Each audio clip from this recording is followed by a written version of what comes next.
You're probably just as confused as every other dude is in skincare. You're seeing these influencers, these celebrities attributing their glass skin to this elaborate 20-step skincare routine, and they swear by it. They swear that if they didn't have this amazing skincare routine, they would look like Deadpool's left nut. A warrior has nothing to be ashamed of. When in reality, 80% of the result, or even more, is gonna come from just 3 skincare products. And just like Pareto's principle, 20% of efforts is gonna get you 80% of the results. And this is the same scenario. So what are those 3 products? Well, before we even get into the 3 products, there's 3 things that you guys need to be doing. This is the most important before you even get into skincare, because without doing these things properly, it's gonna be virtually impossible to have nice skin. First step is to get your diet in check. I do not give a shit if dermatologists say that food doesn't impact your skin. It certainly does, and I know this.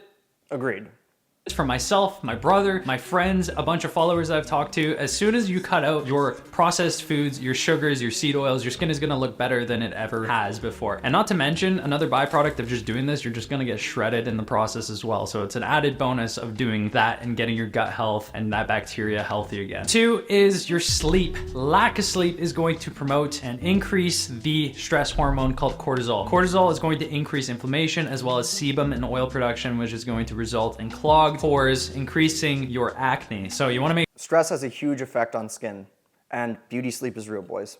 make sure you're getting about 7 to 8 hours of sleep every single night. Go to bed at a consistent time, and you also just want to make sure you're reducing stress as much as you possibly can in your life. Go to the gym, go to the sauna, meditate, yoga, do all the things that help you de-stress, and overall, doing all of these things is going to really improve the health of your skin. Step number 3, make sure you are doing your basic hygiene, things like your bed sheets and your towels. You wanna be washing those with hot water weekly, because obviously if you're using these things frequently or you're sleeping in your bed for 8 hours, there's gonna be so much oil buildup as well as dead skin cells. So that's going to cause acne. You're constantly putting your face on there. So make sure that you got those things under control. Anything that is touching your face, you're gonna wanna make sure that's clean. Like your phone, for example, apparently it's got more bacteria than a toilet seat, and that's gonna go on the side of your face when you're on phone calls. So make sure that you're wiping that down with the Lysol wipe, everyone. Totally true. Keep your sheets and your pillowcases clean, and I'd just suggest using speakerphone, unless you carry around a little alcohol wipe. You don't really want Lysol on the side of your face, to be honest. All right, so now that you got those things sorted, let's move into the actual skincare. So I'm gonna discuss 2 different types of skincare. The typical science-based dermatologist recommended skincare, which is the one I've been using since I started skincare. And then we have the fully natural skincare routine for the people that don't wanna put any unnatural products on their face. First step in any skincare routine is the cleanse. You're gonna do this once in the morning and once at night. And for those of you that don't know how to cleanse, it's as simple as getting your face wet with lukewarm water, taking about a quarter size amount of your product, pumping it into your hand, and then massaging it into your face for about 30 to 60 seconds. But you're not just gonna choose any cleanser, guys. Everybody has different skin, so you need to get products that are meant for your skin type. So typically, each individual is going to fall into one of these 3 categories. You're either going to have dry skin, you're going to have oily skin, or you're going to have a combination skin type, which is a combination of both. You're gonna have an oily T-zone. So this is true, but remember, this is actually just your starting point. I'm going to explain how to take your skin from whatever your starting point is to healthy skin.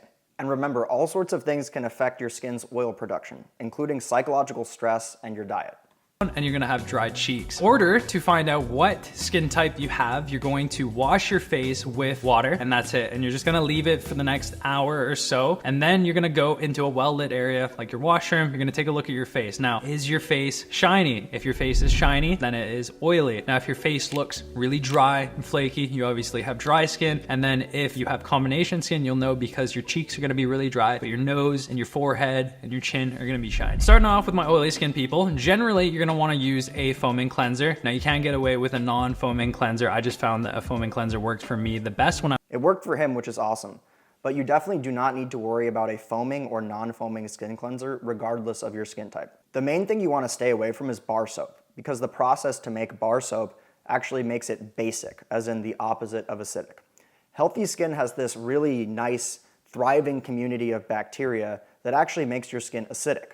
But as far as foaming face wash, that is not a good idea. Most foaming products use these ingredients, which are absolutely terrible for your skin. Why? Because they basically raid and pillage this nice community of bacteria that keeps your skin healthy. That's when I was trying to remove the oil. Key ingredients you're gonna wanna look for in your cleanser are salicylic acid and niacinamide. Now it's important to note that when you're using an ingredient like This is definitely not terrible advice, but it is not great advice. If you have a ton of acne, it is not a bad idea to use a salicylic acid cleanser or niacinamide. But in general, if you have oily skin, mild acne, or dry skin, you're gonna wanna use a gentle liquid face wash. If you get a pimple, it is a good idea to put salicylic acid cream on the pimple and then cover it up with a pimple patch so that you can go about your day and keep that protected. But if you're washing your face every day with salicylic acid and niacinamide, there's a really good chance that you're going to disrupt your skin's barrier. What is that? So remember this healthy community of bacteria?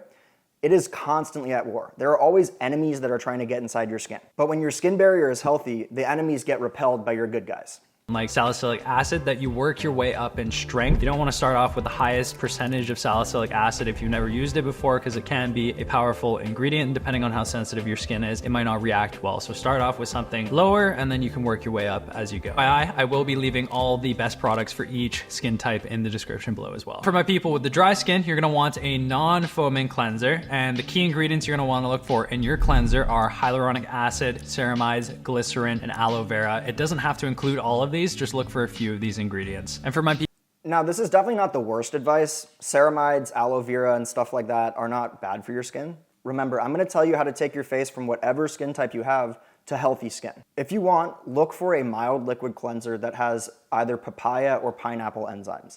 These enzymes basically snip away at the dead skin cells, leaving your skin looking fresh and clear. Your skin is always producing new skin cells and shedding dead skin cells. That's why if you rub your hands together really fast, you get all these dead skin cells on them, right? And for my people with normal to combination skin, you guys can get away with just a gentle cleanser. Now for those that want the fully natural solution, just water will do, mate. Just wash it as if you had a cleanser on your hands and that's it. No, bro does not understand the science here. Now, if you have used salicylic acid, niacinamide, or retinol on a very regular basis and your skin feels painful and raw, you will actually want to use just water and lukewarm water, because hot water strips the oil from your skin, for a period of a week or 2 weeks. You want to allow this skin barrier to regenerate and be healthy, right? But if you're not dealing with a damaged skin barrier, water will not effectively clean your skin. Remember, we've had soap for over 5,000 years. And you do need some type of soap to properly clean your skin. So when creating your ideal skincare routine, it is essential to listen to your skin's needs and adapt accordingly. Similarly, when life's challenges arise, which they eventually do, it's crucial to tune into your emotional needs and seek the support that resonates with you. Now, moving on to the second step in the skincare routine, which is to moisturize. Again, you're gonna do this once in the morning and once at nighttime. For those that don't know how to apply moisturizer, apply a nickel-sized amount into your hand. And what I like to do is I just take it on my finger, apply some to my forehead and my cheeks, and then I massage it into my face from there. For people with oily skin, you're going to want to look for moisturizers that have some of the ingredients like salicylic acid, niacinamide, hyaluronic acid, or a Okay, this is terrible advice. Now, hyaluronic acid is not going to have an adverse effect on your skin, but niacinamide, salicylic acid, and retinol are not ingredients that you want in a moisturizer at all. One, what is a moisturizer? It is a product that is meant to increase the water content of your skin and restore your protective skin barrier.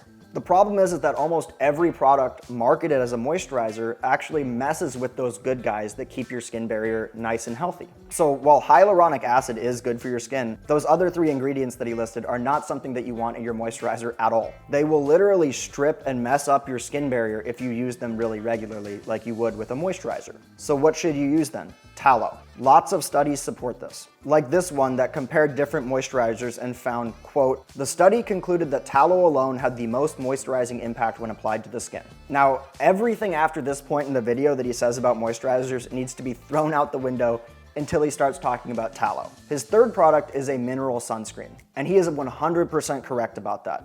Look for non-nano zinc sunscreen and apply that shit on your face every day before you go outside. Sun is absolutely gains, but looking old and leathery when you're still a young buck is not where it's at, boys. If you want to know exactly what to do for your skin, check out my video on the ideal men's skincare routine. Now, for my promise that I made at the beginning of the video, every single one of you watching this has skin that can be naturally healthy. The thing is, it's not going to happen overnight. Give it time. Don't use almost anything that this dude has recommended in this video. And I'm not knocking him. This is a new topic for dudes.